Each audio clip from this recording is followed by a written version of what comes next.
everyone, I am Khushbu Narwani. I hope you all are doing good and your studies are on right track.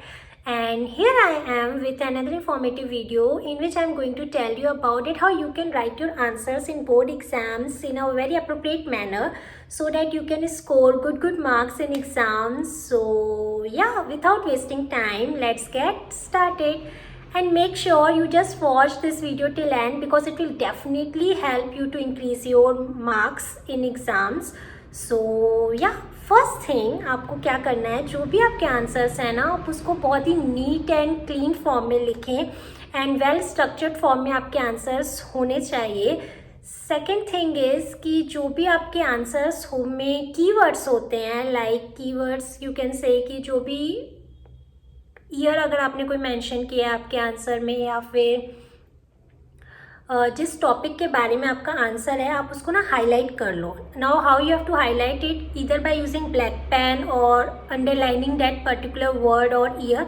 आप उसको highlight कर सकते हैं and it will look very eye catchy to the examiner. And या कोई भी ऐसा word जो आप चाहते हो कि एग्जामिनर रीड करे तो आप उसको हाईलाइट कर सकते हैं. देन थर्ड थिंग इज़ जो भी आपके आंसर्स होते हैं ना, आप उसमें लिंकेज वर्ड्स का यूज़ करें. Now what are the linkage words? Linkage words हम ना उन वर्ड्स को कहते हैं जो हमें हेल्प करते हैं दो पैरा को कनेक्ट करने के लिए. So for example you can say hence, so, therefore. It will definitely make your answers in a very well structured form में. वो आपके आंसर्स को हेल्प करता है बनाने में. इससे ये नहीं होगा कि आपका एक पैरा राइट हैंड साइड जा रहा है, second para is going on left hand side. दोनों पैरा आपकी कनेक्टिविटी शो होगी और आपका आंसर बहुत वेल स्ट्रक्चर्ड फॉर्म में होगा.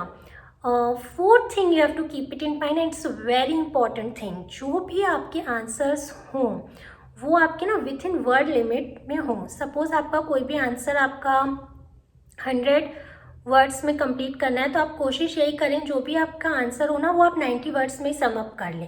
बिकॉज फ्लो में ये होता है कि हम मोर देन 100 वर्ड्स ले जाते हैं, तो आप 90 वर्ड्स में ही अपने आंसर को सम अप कर लो.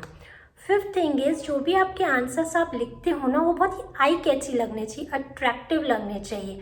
नाउ वो कैसे होगा, इसके लिए आपको ये करना पड़ेगा. सपोज अगर आपका ज्योग्राफी सब्जेक्ट है तो उसमें आपने कोई मैप ड्रॉ कर लिया. सबसे पहले तो यू शुड नो कि इंडिया का मैप कैसे बनाते हैं, और आपको जो मैप ड्रॉ करना है ना उसके लिए आपको पूरी आंसर शीट का एक पेज यूज़ नहीं करना है. जो भी आपका आंसर है उसके साइड में छोटा सा मैप ड्रॉ कर लिया, या किसी स्टेट का मैप ड्रॉ कर लिया, किसी क्लाइमेट के बारे में पूछा है, किसी पर्टिकुलर स्टेट के क्लाइमेट के बारे में. सो आपने उस पर्टिकुलर स्टेट का मैप ड्रॉ कर लिया और उसमें क्लाइमेट शो कर लिया लिखने के अलावा. और अगर कोई हिस्ट्री का क्वेश्चन है तो हिस्ट्री में भी मैप आपका यूज़ हो सकता है. किसी वार को जिसका बताना है कि इस पर्टिकुलर एरिया में हुआ था तो आपने वो मैप ड्रॉ कर लिया और उस पर्टिकुलर एरिया में पॉइंट करके दिखा दिया कि इस पर्टिकुलर एरिया में हुआ था. तो हिस्ट्री में भी आप ऐसे यूज़ कर सकते हो, ऐसे डायग्राम्स. आपने पाई चार्ट्स का यूज़ करना है अपने आंसर्स में. आपको बार हो गया, ग्राफ्स यूज़ कर सकते हो आप इकोनॉमिक्स के सब्जेक्ट्स में in order to show demand and supply ETC etcetera. So आपके आंसर्स अट्रैक्टिव लगेंगे अगर आप इन सब चीज़ों को यूज़ करोगे. इधर यू कैन यूज़ डायग्राम्स और मैप्स.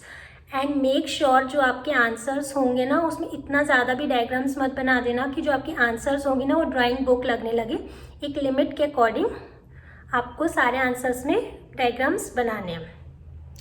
एंड जो भी आपके आंसर्स होते हैं, सपोज अगर आपका कोई भी क्वेश्चन में डिफरेंस पूछा गया है तो मेक श्योर करें डिफरेंस को ना आप टेबुलर फॉर्म में लिखें.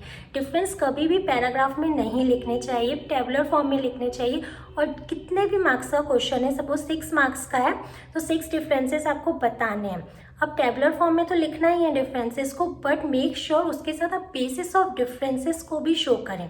सो फर्स्ट कॉलम आपका होगा serial number, second is basis of difference, फिर दो चीज़ें जिनके बारे में डिफरेंस पूछा गया. बेसिस ऑफ डिफरेंसेस के बीच में आप मीन्स उसमें आप हेडिंग शो कर सकते हो. स्कोप हो गया, मीनिंग हो गई, कैरेक्टरिस्टिक्स हो गया, या किसी भी टॉपिक का जिसके बेसिस पे आप डिफरेंसेस बताना चाहते हो उसमें बेसिस ऑफ डिफरेंस का पॉइंट पर्टिकुलर बना सकते हैं. बट बेसिस ऑफ डिफरेंसेस ज़रूर लिखें, it will add on to your marks. Then thing is, जो मैं करती थी अपना पेपर, अब these are the 5 थिंग्स जो तो आपको करने ही करने हैं, बट जब मैं अपना पेपर अटैम्प्ट करती थी तो मैं एक चीज़ प्रॉपर ध्यान रखती थी कि मेरा जो आंसर हो, जो भी मेरी जो आंसर शीट हो, वो बहुत कन्वीनियंट हो एग्ज़ामिनर को चेक करने के लिए। एग्ज़ामिनर की कन्वीनियंसी से मैं अपने आंसर्स लिखती थी। ऐसा बोला जाता है कि जो भी आपको पहले आ रहा हो वो चीज़ आपको पहले अटैम्प्ट करनी चाहिए, बट मैं उसको फॉलो नहीं करती थी। मैं पूरे आंसर्स सीक्वेंस में करती थी। ये मेरा पर्सपेक्टिव है, but you can use your own state, जो भी आपको लग रहा है आप उसको यूज़ कर सकते हो, बट ये मेरा पर्सपेक्टिव है कि मैं इस चीज़ को फॉलो करती थी कि एग्ज़ामिनर की कन्वीनियंसी के हिसाब से मेरा आंसर्स हो। मैं पहले सेकंड या बाद में फोर्थ थर्ड नहीं करती थी। मैं पूरा फर्स्ट क्वेश्चन, फिर सेकंड क्वेश्चन, फिर थर्ड क्वेश्चन में उसी बेसिस पे करती थी, बिकॉज एग्ज़ामिनर अगर कन्वीनियंट होगा तो उसके लिए स्मूथनेस हमारे मार्क्स को गेन करने में प्रॉपरली हेल्प करती थी। अगर मुझे कोई क्वेश्चन नहीं आता था तो मैं उसका आंसर बाद में ज़रूर लिखती थी, बट उसका पेजेस लीव कर लेती थी पहले।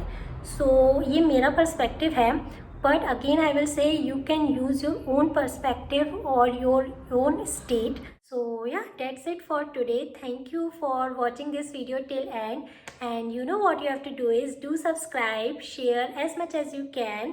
Till then, tata, bye bye, take care, see you soon.